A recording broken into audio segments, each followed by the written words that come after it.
Okay, let's get started. Thank you for making your way on such a cold day. For coming in.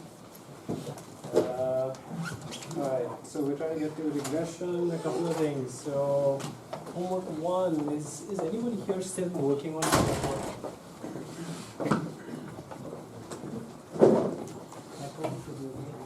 What? Sorry? Can we still submit on the Apple website? You can, it would just be late. So it will come late? Yeah, it would come late. So the deadline was Sunday night for everything, but you can of course take your free late days and you could take penalty late days. Okay. The reason I ask is I want to go over some of the things that people submitted on Tag. So is anybody here still working on homework?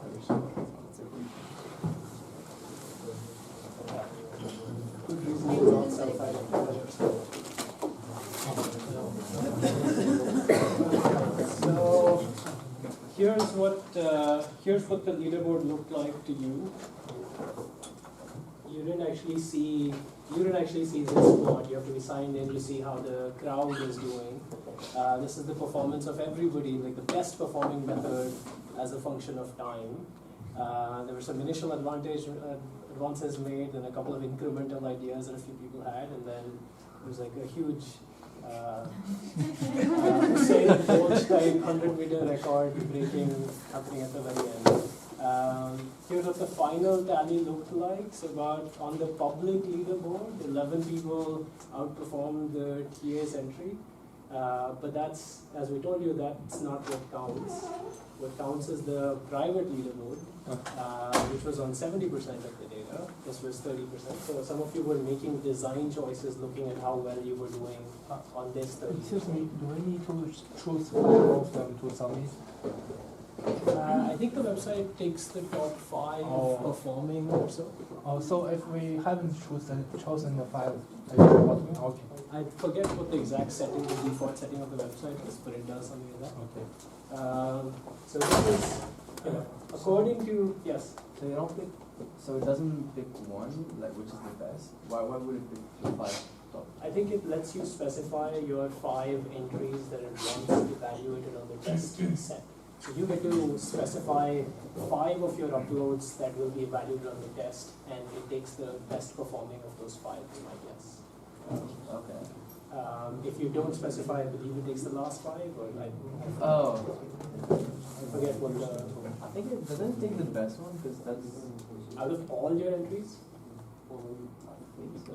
I uploaded 4 and it picked the. So 4 is less than 5, right? So it's going to take the Yeah, so last as long as it's less than 5, it doesn't Right, matter. doesn't matter. If you get more than 5, then you can get to specify 5. Okay. Okay. Because different people have made different number of attempts. So this is 11 uploads here, 18 uploads here. Some people were happy with just 1. Different number of attempts were made. So according to the public leaderboard, about 11 people outperformed the TA. If I had to take a guess, how many of you think, according to the private leaderboard, how many people outperformed the TA? 5, 6. Let's look at that. So, ding ding ding, here's the final tally. But 5 of you were above the TA on the final 70% of the test data. Is Thomas May in class? Yep. Hey Tom. Here you go. For winning. You want to tell us what you did? You want to tell us what you implemented? So I couldn't really decide on what metric to use, so I decided to do a bunch of them and then weigh the results together as like a voting method. Okay, so a bunch of distance metrics. So I did the scaled Euclidean, I did the correlation metric and cosine metric.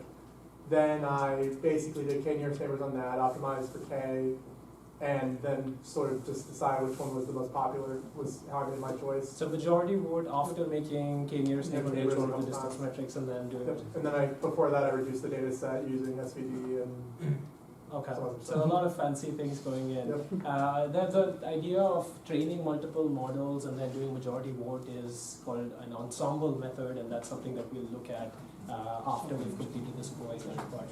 Turns out that's sort of the extra cream on top you can add to every little entry. You can always, usually these things, you work out one thing that's working well on your data, and in the end you just have 10 copies of that with different parameter values or different slide settings, and then you just do majority vote in the hopes that the right answer sort of pops out more frequently, or you get to often average the probabilities as well. All right, Chetan, you want to tell us what you did? I tried two metric learning techniques. One was discriminative component analysis and large margin nearest. Just large margin nearest neighbor. So that's Killian Weinberger's stuff. Yes. So you found the. Just two of them. So what was the first one? Discriminative component analysis. That was my first attempt. I see. Okay. Large margin nearest neighbor is a metric learning technique that was proposed NIPS 08 or 09, somewhere around that. It learns a distance metric so that you give it neighboring points and say this one is the correct class, this one is the incorrect class, and it learns a distance metric to keep the correct classes together, smaller distances, and the incorrect classes farther distances. Okay. Xuan Fei?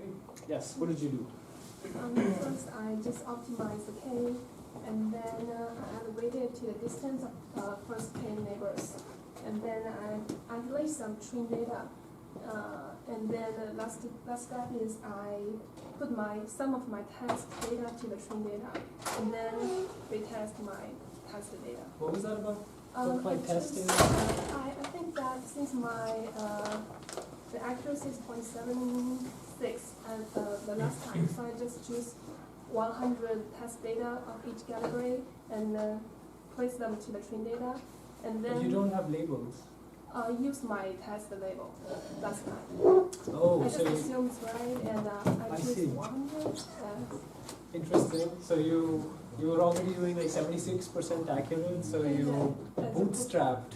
Yes, so use test label to train label, put 100 of each category, and then retest the test. Interesting. So your predictions on those 100 aren't going to change because they're going to be their own neighbors and you're going to get back their predictions, but you're hoping that on the other test points you would. Interesting. I hadn't thought of that. Very curious. Who's Tong? Alright, Tong. Congratulations. What did you do? Actually, I use some methods like linear, this LCD, PCA, DCA, those kind of things to do it. So PCA is unsupervised. That doesn't look at labels. I was trying to do it in the beginning because I want to try to find the metric which will optimize try to optimize the metric which will calculate the distance. And in order to optimize the metric, I don't know what metrics is start from M metrics. You can use that to calculate the distance. And then that metrics will optimize those weight between the training data and the test data. In order to find that metric, I use those kind of training, but finally I found a technical information theoretic metric learning, that one. And I use the training data to optimize the metric and find out the distance. So information theoretic metric learning is another metric learning technique where similar to LMN, you give it label data of pairs of points that are similar, pairs of points that are not, and again, so it's a Mahalanobis distance metric. And is that your final submission? Yeah, PCA looks like not that good. Alright, so Harsh, you were significantly above the others. What did you do?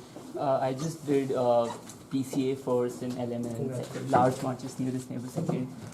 It's just that I plotted for various values of LMN and what the plot looks like, and then I just optimized on the cross-val error, and whichever performed the best, I just boosted that. So cross-val I get, LMN I get. So what were you? So I was just trying. Oh my god. No, go ahead. That's what we're gonna call. The Spotify is just activated. So I was trying various methods. There are various parameters to choose from, how much the percentage of constraints and all of that. So I just you were picking all of that on cross-val as well. I see. So I guess the difference between this and what you were doing is just better parameter tweaking, and you were using something standard that the package came with. Yes, I mean, I wanted to tune whether interrupt times and Yes. Harsh, you only use PCA, that's what you said? Mm-hmm. And you optimize on what? On the dimensionality? He used PCA and a technique called large margin nearest neighbor. It's a metric learning technique that a bunch of people use. So they were also doing cross-val for the parameters. And like initially I wanted to reduce the dimensions too, but then it turns out that like when I used all the dimensions, it performed like a lot better than when I was not doing it. Because it's learning to weight the Yeah. dimension anyway. That's just the diagonal on the. And like you have to use the same number for training 11 and then. Interesting. So what's interesting here is that the difference between the best and the fourth best is they're essentially the same algorithms, but there's better parameter tweaking going in. And these are some ideas that often you realize that the choice of algorithm that you go with isn't as crucial as the choice of parameters within that family of the algorithm. Better tweaking of parameters often leads to much better results and so on. So congratulations. Dhruv, I have a question. Yeah. So when we do PCA, should we apply PCA only on the training and then find out what the mapping is and apply that mapping to test, or just concatenate train and test and apply PCA? So if you think about it, PCA, by the way, we're going to look at PCA when we finish supervised learning. PCA is an unsupervised learning technique. PCA doesn't require labels. So if you know what the test data is, so this is actually called a setting called transductive learning, where the test data but not labels are given to you at training time, right? Usually if you think about shipping your algorithm, you're not going to have access to test data, even the features, right? So if Kaggle had asked you to upload your code instead of uploading your predictions, you would not be able to do that. But given the fact that the split is made available to you and you have the data, yes, you could have done that. In terms of whether it would have made a difference, at some point, if you have enough training data, then addition of a few extra samples is not going to matter. But here, for example, the split was something like 50-50 or so, right? So 888. 800. That's right, 888. So the extra data would have actually helped. Yes. Which place you get chocolate? The people who beat the TA. So the top 5. Who's Subodhi? You missed out by the smallest of margins. There's the extra credit points have a soft weighting. They don't have a hard cutoff, but unfortunately I can't distribute bits of candy. So that will not next time. I wanted to show a couple of things. I went over a few submissions, and this is a trend that I usually find every year, though it was less marked this year because who is Haley here? Yes, that's you. No, you're not in trouble, don't worry.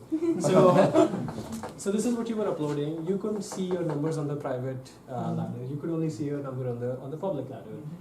Those are the dates when you were making those uploads. So here's something that you tried on Friday, which was giving you 74%, 0.2. On the public one, 77. You had no access to this one, right? You didn't know how much you were doing. Then you tried something on Sunday, which although bumped up your performance on the public leaderboard, 74.2, 74.3, cost you a lot on the test. Right? Thankfully, there's something else that you did after that, half an hour after that, which gave you a slight drop in performance here, but went back up here.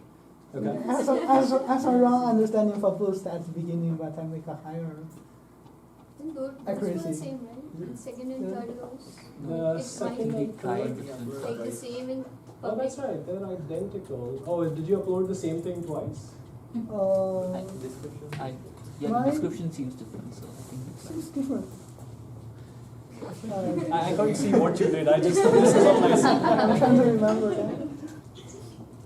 But my point here was that this is a common trend that happens. You have access, you were given training data. You were optimizing, in some sense, you're using the training data for memorizing and like making predictions. You're using validation or this sort of public setting as a validation set, which we'll talk about. And you were trying to incrementally get up performance here, but that hurt performance on the true test set that you never have access to. right? This is what you did not have access to. And so this idea of improving performance on validation but dropping performance on test, this is what we'll call overfitting, and this is what we'll look at later on. Anyway, I trust my last submission.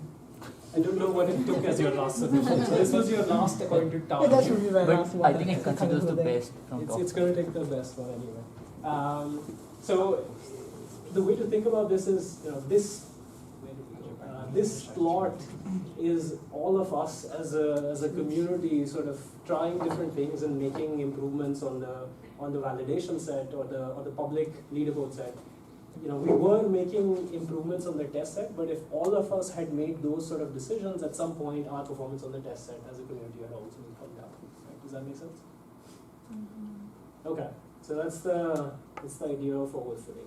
Any questions about the competition or anything that we went through? Okay. So, next one would try and be clear. What? Yeah, if you're fan of chocolates, we will also take requests. Okay, just a reminder, your project proposal is still due, and the hits keep coming. Homework 2 is out. Following my habit of encouragement by intimidation, here's what homework 2 looks like. It's 8 pages. Well, the 8th one is, we're just on. I think that's not, 7 pages. Here's the kind of things that you're doing. You're doing fitting. These are the kind of things that we're talking about today in class. But you'll do learning with L1 norms, Gaussians. You'll do leave one out cross validation, which is something that we'll also talk about. But with these squares, you'll actually prove a bunch of things. Then you'll actually implement leave one out cross validation for regression. So there's a data set given to you, you'll implement linear regression. That's not the main implementation part. You do some more theory after that. And here's the main implementation question in the thing. The Kaggle link isn't up yet. We'll make that up. It hasn't been approved by Kaggle. But you're actually implementing 2 classifiers. Your first sort of probabilistic classifiers, naive Bayes and logistic regression, and you're comparing their performance on the data set that we've given. This task is predicting Democrat versus Republican, which way, what are the labels associated with the senators. I think it's the 2008 Congress, the Senate session, based on their voting records. So you have access to some set of bills that came forward, whether they voted for, against, or they did not vote. Those are your features, they're all discrete. Your labels are Republican or Democrat. And you have access to training data based on their bills. You have to predict whether you can make a guess on the test. Okay? So by definition, we can only have 100 samples. There are no more than 100 senators. There are some number of bills. That's D. This is dimensionality. Notice that dimensionality in this case is a lot more than the training point. And that's why assumptions will be extremely important. And we'll talk about these sort of things in the next few months. Okay, so I cannot stress this enough. You have 3 implementations and lots of theory coming up. So please start early. Yes? Can you know what the T implemented for? Yeah, I can ask her. She's not here, but I can ask her. I doubt it's something too terribly fancy. I think it's That's why it's interesting. Yeah. I can tell you what I have to it's a coin toss. It's basic. Okay. Can't only say. It was a 6-sided coin. Alright, so homework 2 is out. Please start early. It's due, we've given you slightly over 2 weeks. It's due on a Friday. That's the week after that is Thanksgiving. So please finish it in sorry. The semesters. Yes, it's not Thanksgiving, it's spring break. It's just 2 vacation weeks in whatever semester. It doesn't really matter. All the kids will be gone. The vacations will be here. Anyway, okay. So let's start. So what were we talking about last time? We looked at learning a Gaussian, right? So we looked at the density function of a Gaussian. We said you have two parameters. You'd like to estimate that. You have some samples from this Gaussian, and those are the two parameters you'd like to estimate. We looked at the standard plug through the machinery, wrote down what the likelihood function was. That's just coming from this equation. We wrote down the log likelihood function, and started plugging through the first order method. So we took derivatives, set them to 0, and we said, okay, here's what the maximum likelihood estimator for the mean parameter mu is, and here's what the maximum likelihood estimator for the variance is. And we said, this is the frequentist analysis. This is MLE. We've also heard about map estimation. So we put a prior on this parameter mu, which had these hyperparameters. This prior was also Gaussian. The hyperparameters were eta and lambda, and we then went ahead and wrote down using Bayes' rule, log posterior, which is log prior, log prior plus log likelihood plus log prior. Okay? And then you again set the derivatives equal to 0 and derive the expression for that. Okay. We were just starting linear regression last time, and that's the plan today. We'll walk our way through linear regression. We'll make connections with Gaussians, which is what we studied last time, and we'll formalize why we're doing it. Okay. So regression. We were already talking. We introduced the idea of regression to you a long time ago, which is functional fitting on some data. And this was the nearest neighbor regression, which was just interpolation. This is model-based regression, and that's why we called it linear regression, because your model was linear in some input features. So this was X, this is Y. Your model says can only be a linear fit. And the criteria that we had chosen was the model class is linear, but the parameters are W.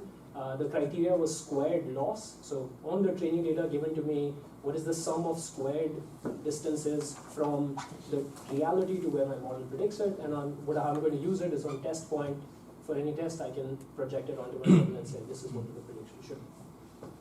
Okay, we told you that this was all 2D intuition, but you could extend it to other dimensions. It just becomes a hyperplane. The projections idea still holds. This was the general equation. That your model is predicting W0 plus W1 times X1 plus WD to XD. Right? This is what your model is predicting. Okay, let's look at squared loss, and this is where we were last time.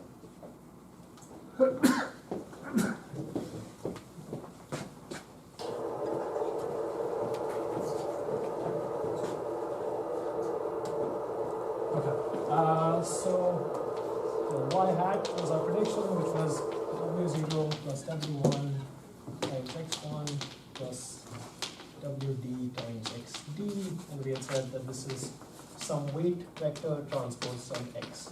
There's some feature, I can sort of pull out all the weights, I can pull out all the X's, and this is sort of my W.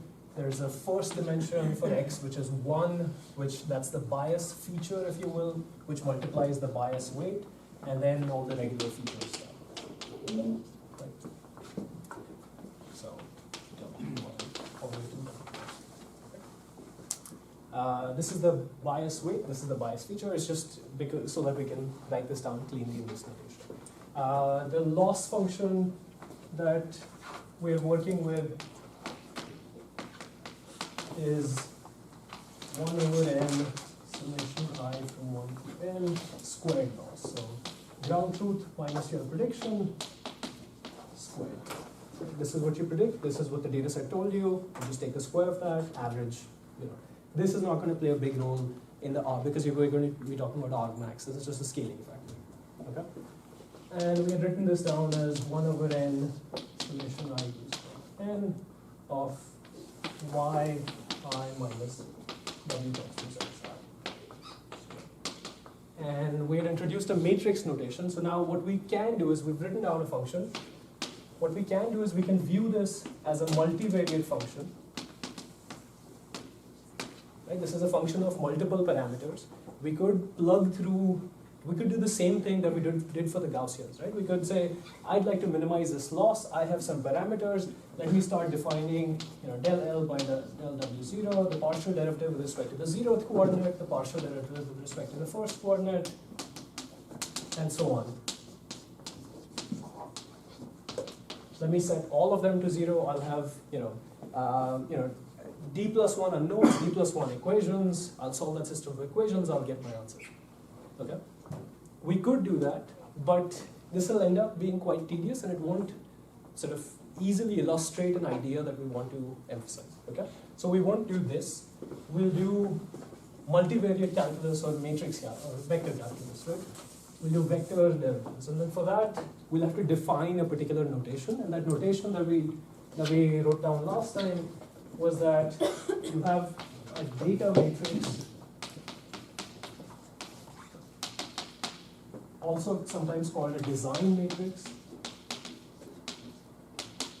X, which just contains all the data points as rows of the matrix. Right? So this is x1 all the way till xn transpose. So this is an n cross d plus 1 matrix. That makes sense? So every single data point is sitting on the rows. So this is the columns. The first column is all ones because that's the bias feature, and then so on, all the way till d plus 1. Why do we do that? Because now you can multiply this matrix by the vector w, and row times column, and what you get, that product is y hat. It's a vector of all possible predictions. Y hat 1 all the way to y hat 2. That makes sense? The reason why we did all that manipulation is so we could nicely write this as y minus x w L2 squared. Reality minus prediction, it's a long vector. The L2 norm of that is the sum of squares. Yes? Just for notation, do you start at y1 or y0? You start at y1, so the data starts at 1, 2, 3, 4 till n being 1000 or whatever. The features start at 0 because we had to introduce a 0th feature. Okay.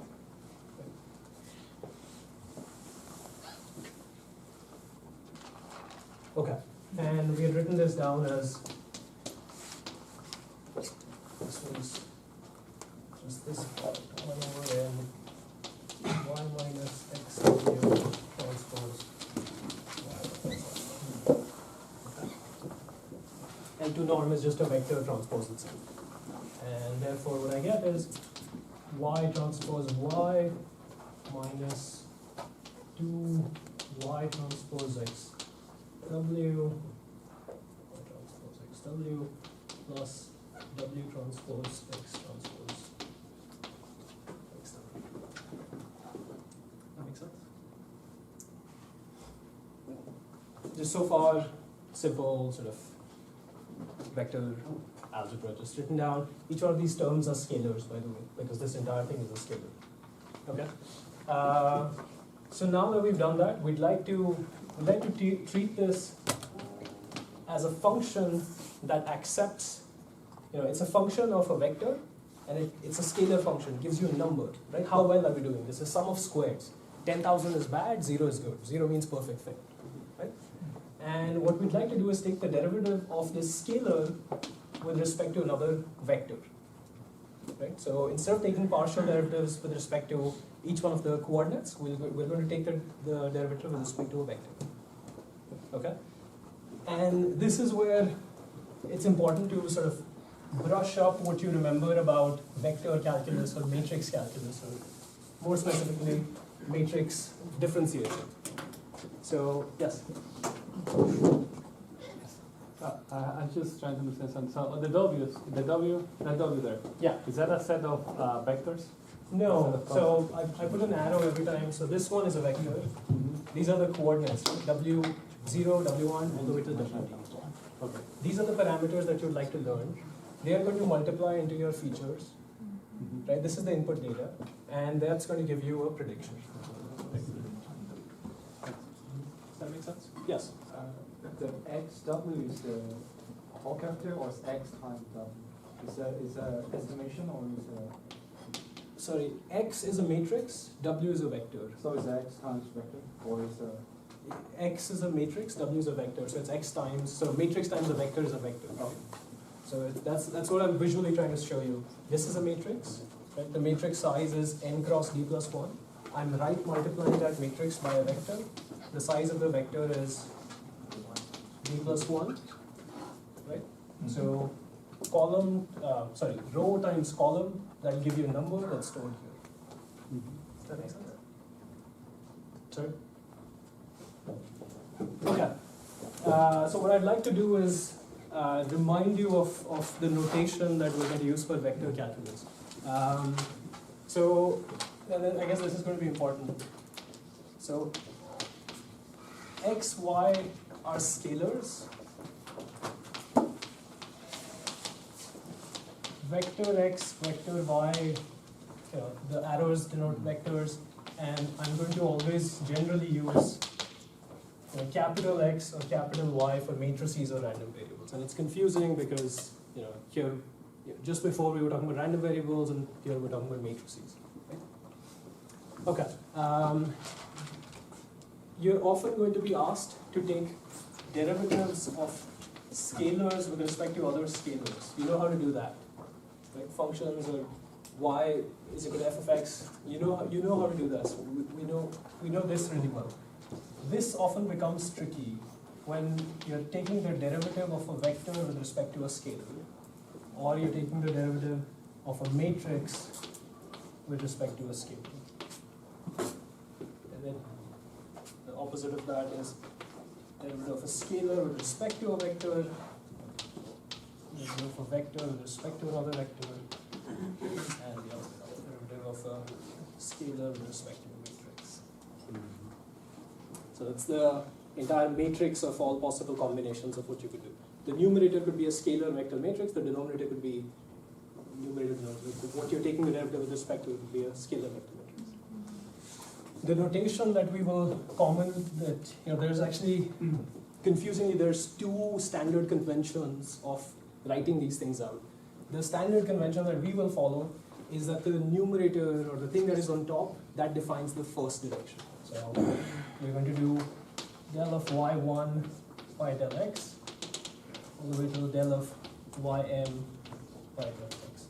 If m is a vector that has m coordinates.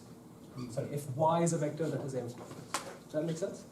Y is a vector, it has m coordinates, you're changing a scalar parameter and you're measuring the change in each of those coordinates by changing that scalar parameter. Right? And the numerator goes in the first direction, which is the rows, or the vertical direction. The denominator, let me write somewhere on top. So when the vector is in the denominator, this is going to lead to del y by del x1, all the way to del y by del x d or n, if it has d coordinates. Does that make sense? So that if the vector is in the denominator, you have the second dimension. Right?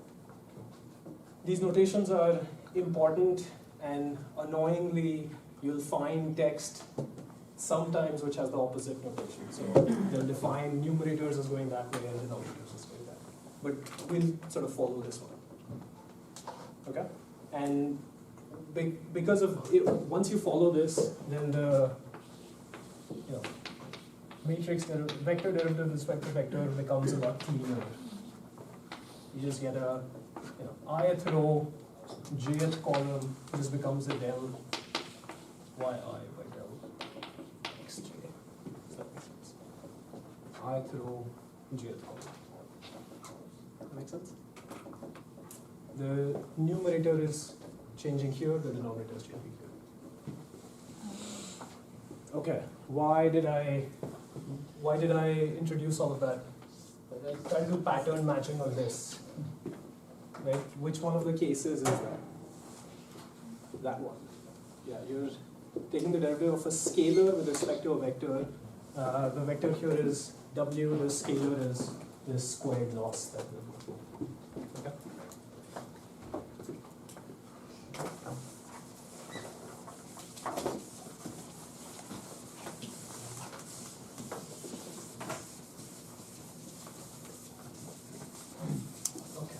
let's try to work through this. Let's try to take the derivative of W transpose X. W is a vector, X is a vector, this is a scalar with respect to W. Why with respect to W? Because we'll need to do that. Is this a row vector or a column vector? Already forgot. Row vector. It's a row vector. The vector is in the denominator, so that's the second dimension. So, W transpose X with respect to W0 all the way to W transpose X with respect to W0. Right? It's a row vector. Let's look at what the first coordinate of that is supposed to be. This is the first coordinate. That says summation of Wi xi. Let me not use I because I'm using that for data. So xj, j going from 0 to d. Right? That's just what the numerator is, and del w0. Right? So I'm just trying to expand out what the first coordinate in this vector, this row vector gradient should be. Right? This is the scalar. That's the expression for the scalar. You need to take the partial derivative with respect to W0. What's the answer here? Partial derivatives, summation, sorry? X0. That's right. It's a sequence. I said W0, so that's by X0. But isn't it 1 for the X0 is 1, right? Yeah, that's right. So X0 is 1. Confusingly, X0 in our setting is actually 1. But if I had taken the derivative with respect to xi or xj or something, that would have been sitting good. Okay, so this is a sequence. It's W0 times x0 plus W1 times x1, W2 times x2. Only one term has the W0 that you're trying to take the partial derivative of. That vanishes x0. That makes sense? Why did we do this? Because now we can construct this row vector, right? The first entry is x0, the second entry should be x1. All the way till xd. That is X transpose. Right. So you started taking the derivative of W transpose X or X transpose W with respect to W, and you got back X transpose, the row vector. Right. So it's kind of this notation. The reason why I particularly like it is it makes sense. Is I could have written the scalar as X transpose W. Right. You take the derivative with respect to W, you get X transpose back. Right? This is like saying if del of Ax where x is scalar is just A, right? There's a linear multiplier to a scalar, you take the derivative with respect to scalar, you just get the linear multiplier back. Linear multiplier to a vector, you take the derivative with respect to vector, you get the linear multiplier back. It kind of makes the, when you commit to this notation, it kind of makes the math really easy because then you just have to bump that out. Right? Okay, so that was that.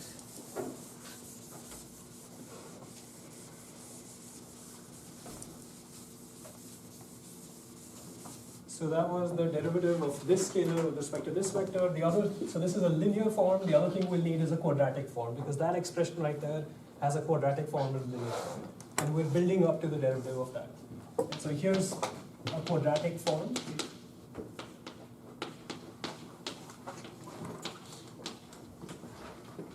The numerator is a scalar again, vector, transpose, matrix, vector, right? That's giving you a scalar. Taking the derivative with respect to a vector, the first thing you do is, this, let me just finish this point and then we can take a brief break. So this is a scalar, the vector is sitting in the denominator, so it's clear that this is going to be some sort of a row vector. And in the notes, I've actually done this. Here, let me skip all the steps, but it's very clear this will become a double summation over I and j. And what you'll end up writing out is 2 times W transpose B. Right? So it's, again, quite intuitive.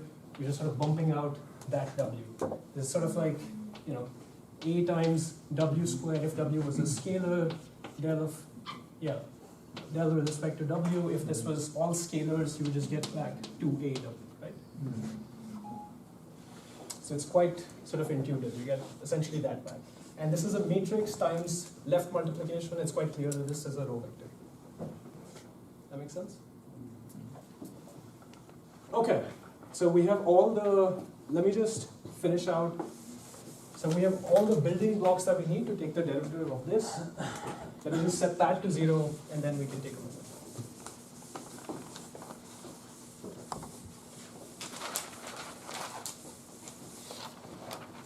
Alright, so let's just do that. We're taking the derivative of this term with respect to W. This is dependent W. This is not. That just vanishes. What do we get from here? Just bump out the W, right? 2 y transpose x. What do we get from here? 2x. 2W. Right, 2W and bump out this W. Okay, quite nice.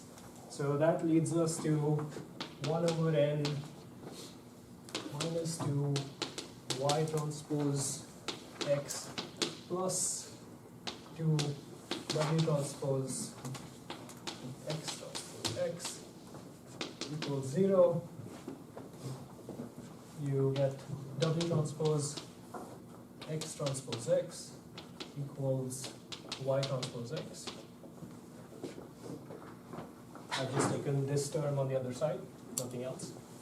Simple transpose of both sides gives you x transpose x times w equals x transpose y. Right, I've just taken the transpose of this side, transpose of this side. This was a row vector, that's a row vector, now these are both column vectors. Alright, and that gives you that w hat ordinary least squares OLS is equal to x transpose x inverse x transpose y. Okay. This is a matrix A times W equals B, AW equals B, W is equal to A inverse B. Right? Anybody seen that expression before?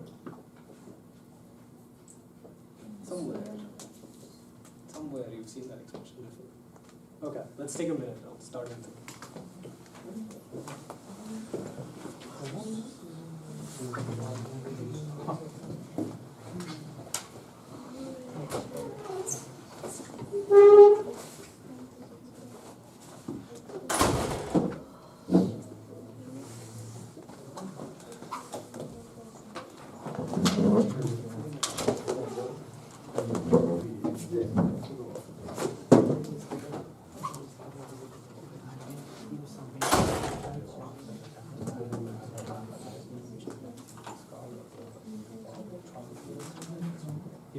Uploads to Carol after midnight, but you did not make any changes to that.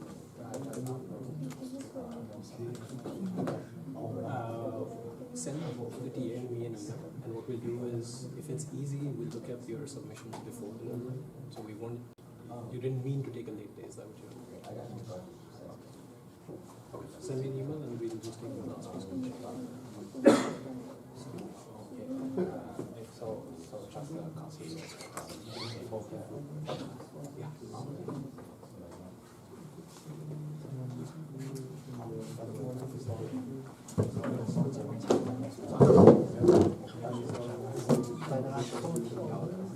哦，上周末人了。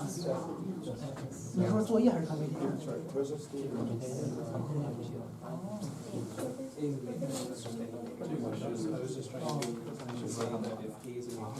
让那个去当队员，当队员，然后去求打。哦，周末就过单了，不算分啊。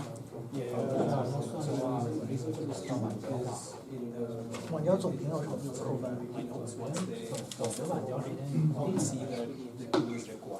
晚交不扣分，是会花那个时间，而且我们晚交是星期三提的。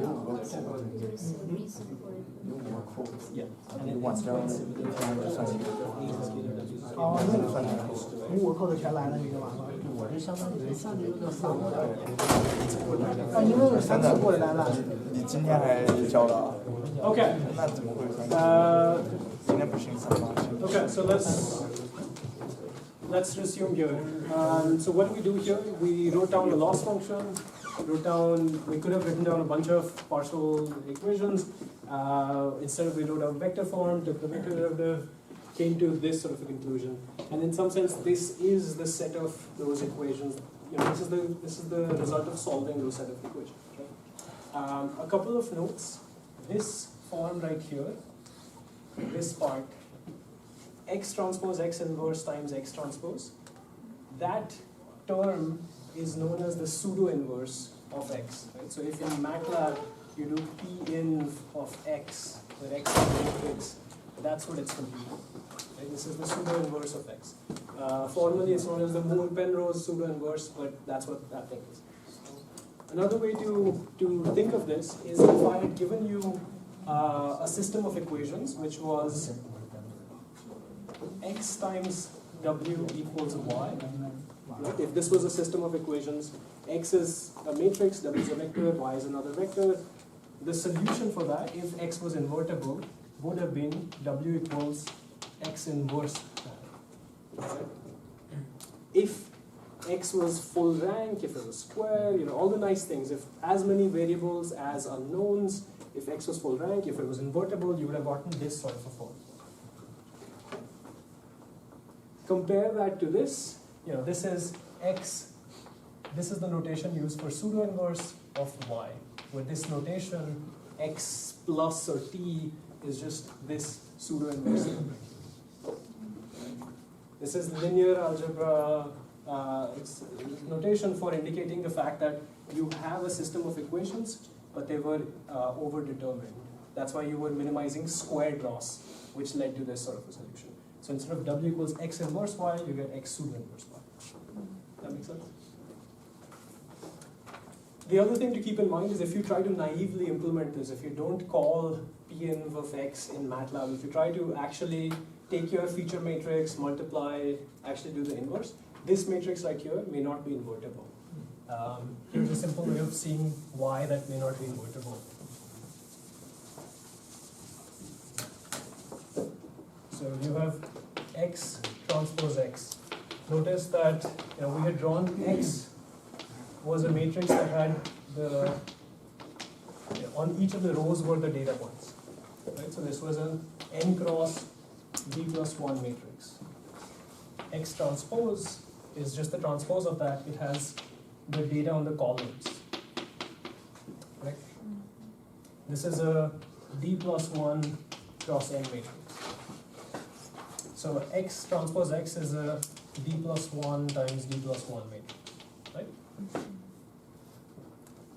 You can view this matrix product, and I urge you to go back and think about how this is possible, but you can view this matrix times this matrix as a summation of I from 1 through n of xi transpose, where x is the vector. So you take this column times this row, that outer product gives you a matrix.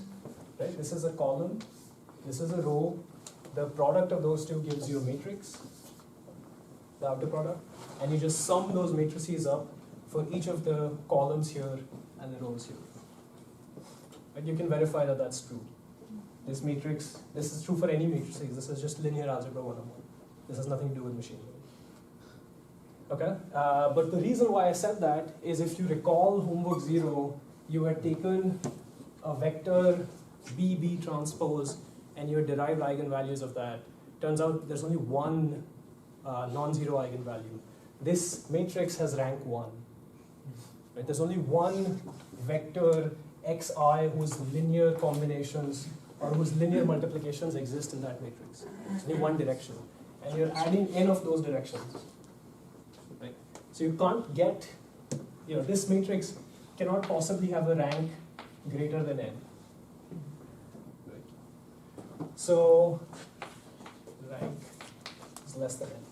So if n is less than d plus 1, So if the number of data points that you have is less than the number of features, for example, in the data set given to you in homework 2, the amount of features are too much, the number of data points is less, this matrix will not be full rank. Right? This d plus 1 by d plus 1 matrix will not be full rank. So you will end up with a rank which is less, and this will not be invertible. Does that make sense?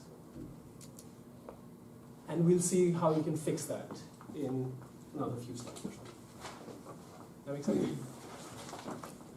Right. So even if the matrix is not invertible, that P inverse by MATLAB works. Do you know that? Yeah, that because it doesn't do this.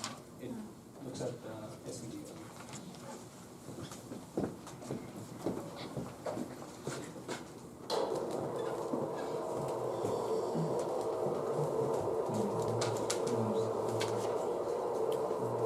Aren't you glad you took that linear algebra refresher that I told you to at home with you? No? Okay.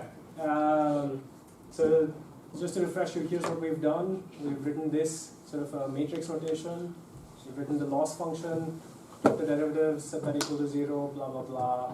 And you get, that this is your ordinary least squares. X transpose X inverse, X transpose Y. And this is the, if you had to implement linear regression in MATLAB, it's really just this one line of code. Right? This is all of what we're asking you to implement in the first part of the homework. Right? It's right here. You take X, take this, appending the bias feature, right? That's what this ones is doing. That's your matrix, pseudo inverse of that times Y, that gets you this W that we did. So this is all of the linear regression stuff. When you have to make a prediction, a new X, 0 or something, a new X comes in, you augment that bias feature, that's the W, that's your prediction. Right? Makes sense? Okay, so we've done all of that. We know how to do that. We know how to implement it. Why sum of squared error? Why did we start off with sum of squares? Yes? Isn't it because when you're taking a difference, your answer could be positive or negative? So why not absolute value? I don't know. So why not degree 4? Degree 3 would lead to negative numbers. But is anybody else? Differentiate. You have really easy derivatives. You have really easy, but degree 4 would have been slightly, it would have led to a cubic. Yeah. At least an easier system to solve. Easier system to solve. Okay, that's one. Was there another thing here? Differential. What? I was saying the same thing, Same differential. thing. It would have been different. So differentiability is fine, but it's a system of equations that would have been easy. So yeah, that is a large part to it.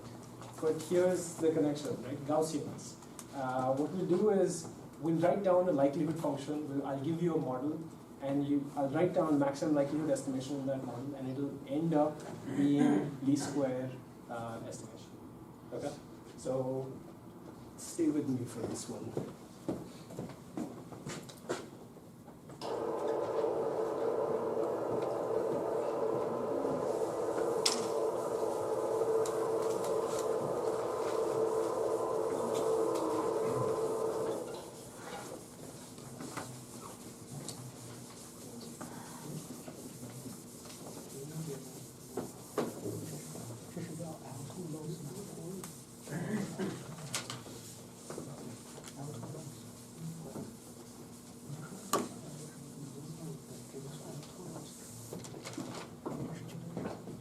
Okay, so I'll sort of give you, so this is what is called a generative model, and I'll explain that in a second.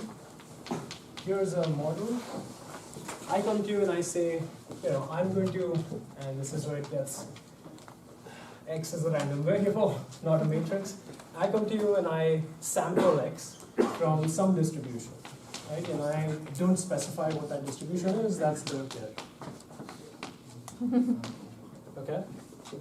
And I'm going to say Y given X equals little x is a Gaussian, but it's a very special Gaussian. It's centered at W transpose X, and it has some variance. Right? This is a probabilistic model. I'm telling you, this could be this could be Gaussian, this could be uniform, this could be whatever. This could be a d-dimensional some distribution.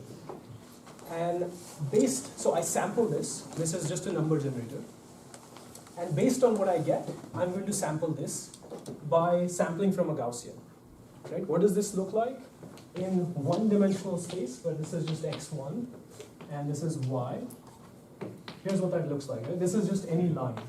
This is w0 plus w1x equals 0, right? Or w transpose x equals 0. This is a line. This at any particular x test, right? You give me an x test. This is w transpose x. What I'm going to do is I'm going to think of this particular column right here, and I'm going to construct a Gaussian distribution which is centered at that. It's a Gaussian distribution which is centered at this point, which is predicted by the line, and has some variance around it. Does that make sense? So I can sample numbers x comma y from this model. Right? This is a model that I can generate samples from. I can sample x, I can sample y, based on any, and the parameters of this model are w and sigma. Right? Notice this is exactly what we told you a couple of classes ago that we'll do.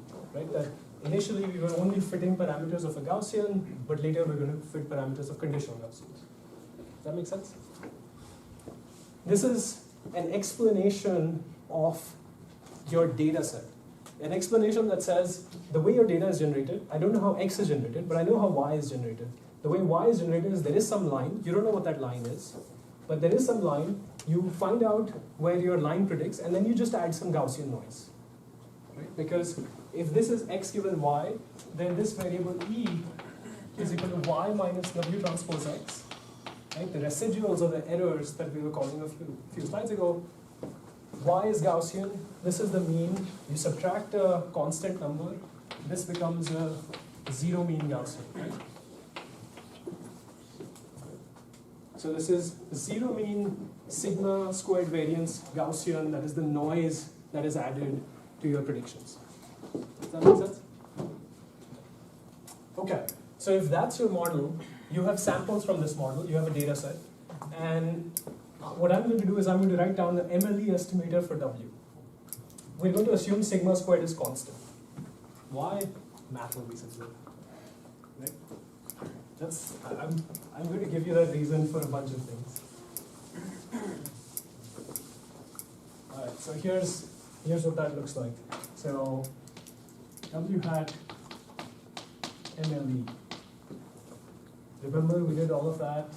It was argmax over W of log likelihood, which was log probability of your data set, given W, right? Which is summation I equals 1 through n of log probability of error I given W, right? We see our data set consists of xi, yi, and we can easily convert that into a bunch of errors, e1 through en. We know the errors are standard Gaussian, so probability of E is equal to 1 over square root 2 pi sigma squared e to the negative E squared pi 2 sigma squared.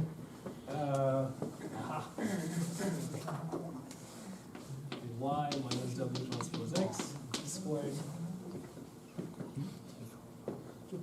Okay, so it's just, that's the error that you want to know. That's W minus Y minus W transpose X. That's the variance. This is just a standard Gaussian.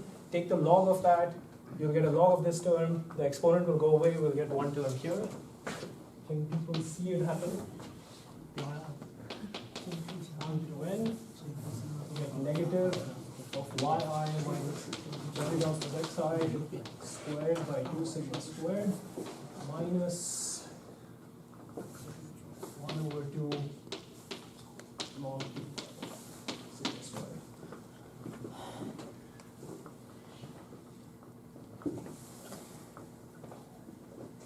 Unit standard Gaussian, or nearly a standard Gaussian with sigma squared variance, trying to maximize log likelihood.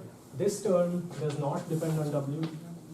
right? So this term goes to 0 once you start taking derivatives of this. Your argmax negative sign, this thing is a constant, and therefore that's equal to argmin over W of summation of yi minus W transpose xi squared. That makes sense? So maximum likelihood in this probabilistic model right here, where you generate your x and y is coming from a Gaussian centered at W transpose x, maximum likelihood of W in this model corresponds to least squared regression. Does that make sense? Yes? So why did you set that turning to 0? Sorry? Negative 1/2 log. Oh, okay. So I didn't follow through with the derivatives. So all I did was, this is independent of W. So there's an argmax here, right? Argmax of log probability. So argmax of this. There's a negative sign. So there's an argmin of this. And that's the same thing as least squares, right? That's what we did. Yi minus W transpose xi squared. So the answer for squared loss was, because the squares is sitting in the Gaussian. Right? Just take log probability and you get that squared back. That make sense?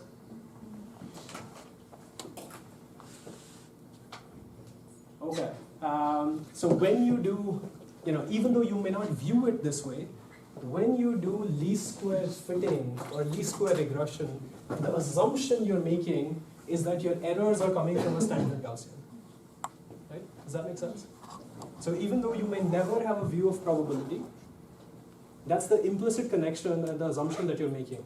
That your errors, right, if you make a line, that your data is coming from there, and your data is Gaussian around this point. So if this is X test, this is where your model predicts it to be, and these errors around that line in this vertical line are Gaussian.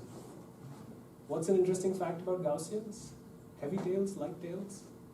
Do Gaussians decay away from their mean quickly or slowly?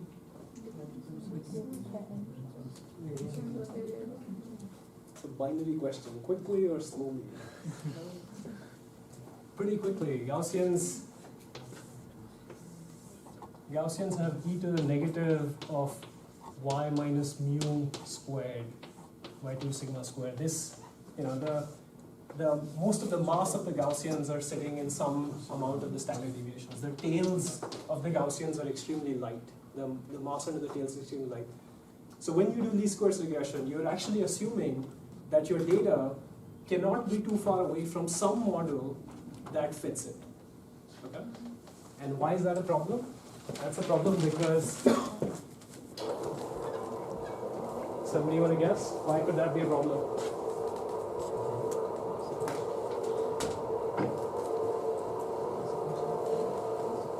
Is Gaussians a problem? Could Gaussians lead to a problem? Let me show that with a picture. Okay, so here's a particular illustration of that idea.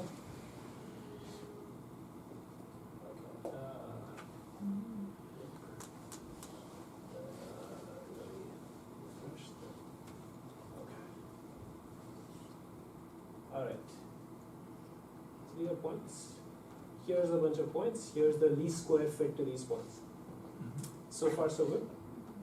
How about if I add one more point here, the line changes a lot, and one more point here, the line changes a lot. Why did that happen? Outlier. Outliers, very nice. When you did squared loss, you made an implicit assumption that whatever model fits your data, the errors around that model are Gaussian. So in Gaussians, there cannot be something 10 or 20 standard deviations away, right? The probability that a Gaussian places is extremely small. So when you look at log probability, that probability is really small. Log probability is a really large negative number, and you're trying to maximize the log likelihood, right? So it switches that line so that it assigns a higher probability to that point. It sort of expects some mass there. That's the probabilistic interpretation of that. The non-probabilistic interpretation is you're doing squared loss. Square is a function that grows pretty quickly. So if I had fit this line, that point would have been really away from this line. A large number has a much larger square than a bunch of smaller numbers summed together. quadratically more. And therefore you get these sort of fits. Right? I can have nearly a straight line here. Right? If you had this sort of a data set, you could visualize it and you'd know that there's a straight line fit here, right? But these 4 outlier points, and you're getting a prediction which is nearly flat. Right? And the outliers are because your model says that there cannot be outliers. Right? Data is coming from a distribution that does not agree with your model. So bad things happen when data does not come from your model. Does that make sense? But in this case, it seems like the square of errors is the problem, not Gaussian, because Gaussians is the reason why you have squared errors. Right? When you say squared loss, we've shown a particular derivation that says squared loss corresponds to maximum likelihood estimation in a Gaussian error model. okay. Right? So those aren't two different reasons; they're the same reason. Does that make sense? Okay. So squared loss, you made an assumption of Gaussians. How do we fix that? How do we fix this? We have a model that doesn't expect any outliers. Your data has outliers. Sorry? Get rid of the outliers. Get rid of the outliers. You don't know what the outliers are until you fit a model, right? Make the variance not a constant but a function. Make the variance not a constant but a function of x. That would have worked had it not been for the case that I can pick the same x and I can have outliers across the range of x, right? So I can have this sort of an outlier. So it's clear that these outliers, the variance. So this is x, x1 and x.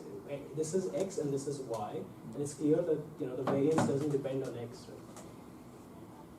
At different settings of x, you can have high variance.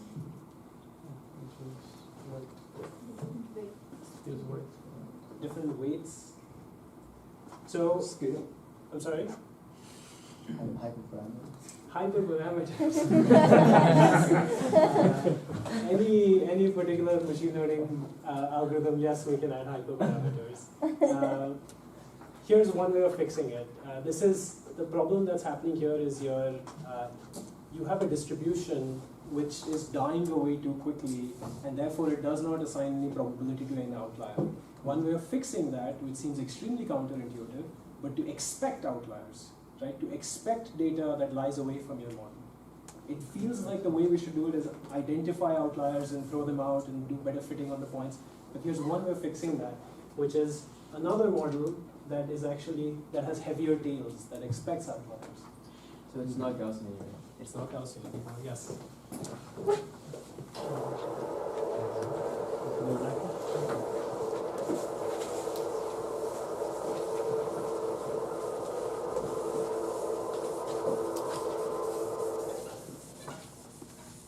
So instead of Gaussian, what we're going to do is we're going to say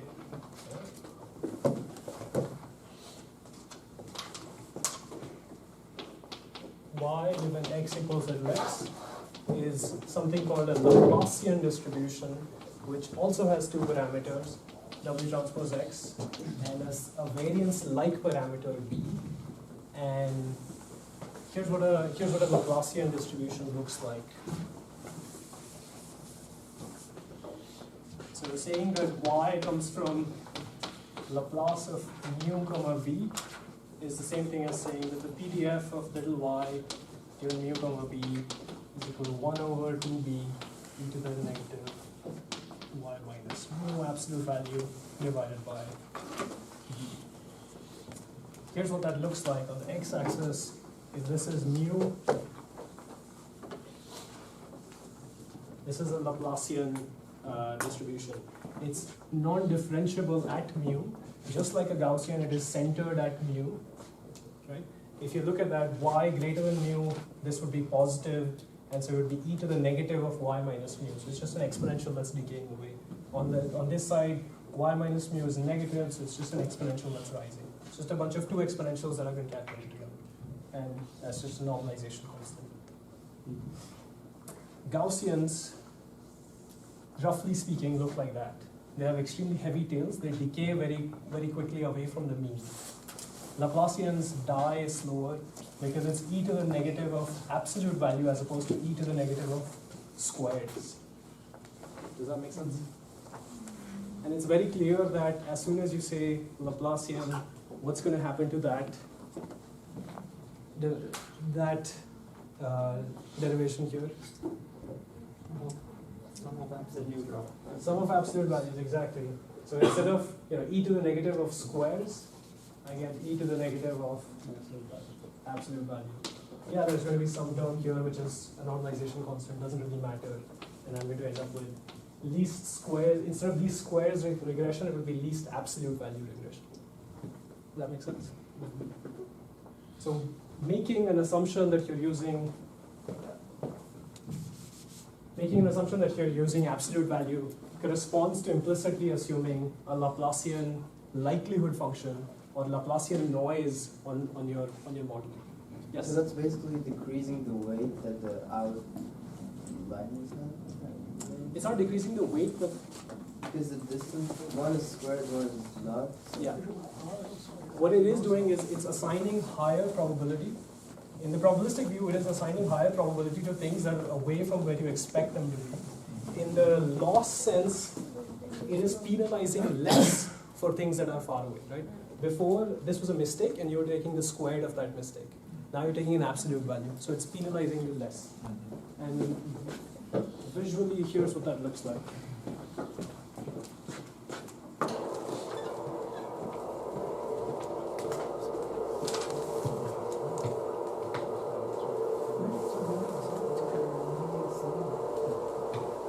So let's look at this first. So there's a bunch of data points here. There are 3 outliers here. This red line is the least squares fit. It is shifted away. The dashed blue line is the Laplacian fit. It is still a linear fit. You're just penalizing absolute value versus squares, right? So even though these guys have large absolute values, the absolute values don't dominate like the squares. In this figure, what we're showing is the penalty that you pay as you make an error, right? So this is least squares or least. So this is a squared function, right? This is L2.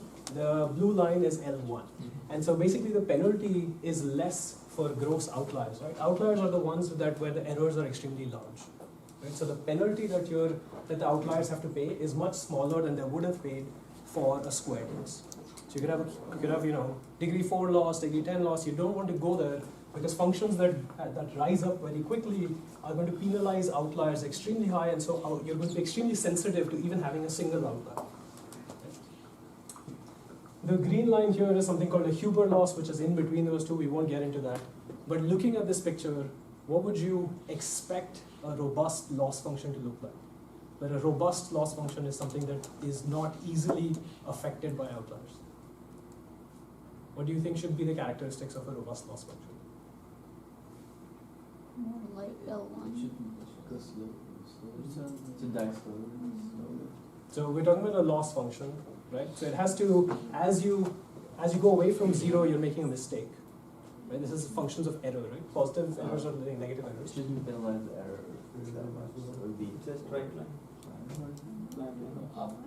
Flat line, after a while, exactly. So flat line would mean that it doesn't penalize errors at all. It's a constant, right? So any W, or basically W equals 0, or any W will give you the same result.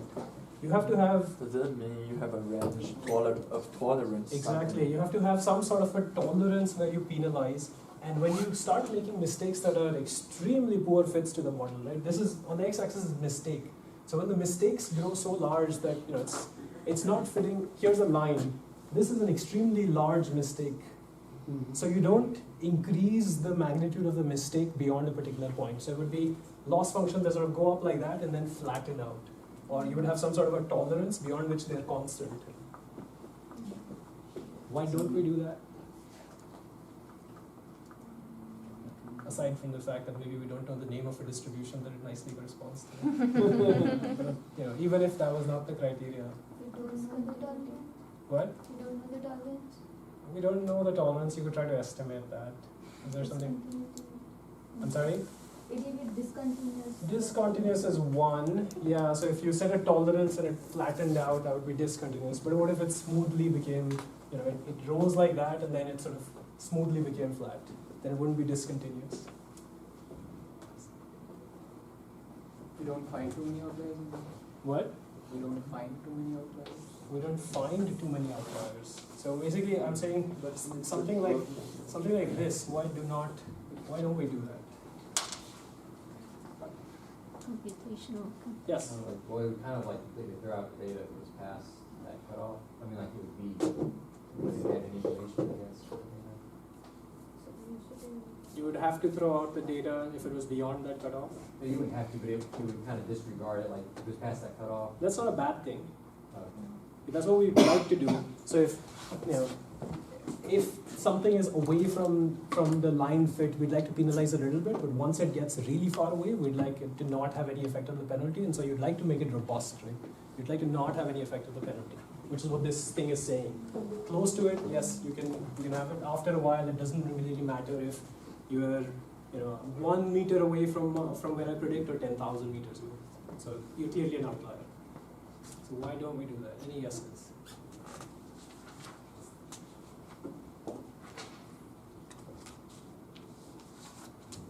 So far, we haven't said the magic words. Dimensionality? No, not dimensionality. We haven't said the magic words in machine learning or any of these optimization-related problems. Convexity, yes, the magic words. Convexity. We never had to worry about it because I was sort of, chugging along, first derivative, setting them equal to 0. First derivatives are not sufficient conditions, they're necessary conditions. And I was blithely just writing down some, writing out closed form equations. Everything we were working was nice and convex. Squared loss is convex. The least absolute error while being non-differentiable at 0 is also convex. That thing is not convex. And so we don't have really nice gradient-based methods to get to it. We'll talk about this the next time, especially when we get into naive logistic regression, which is your first classifier or any sort of estimation where we won't have closed form expressions. But that's what we'll have to get into. That again, convex. Okay, thank you.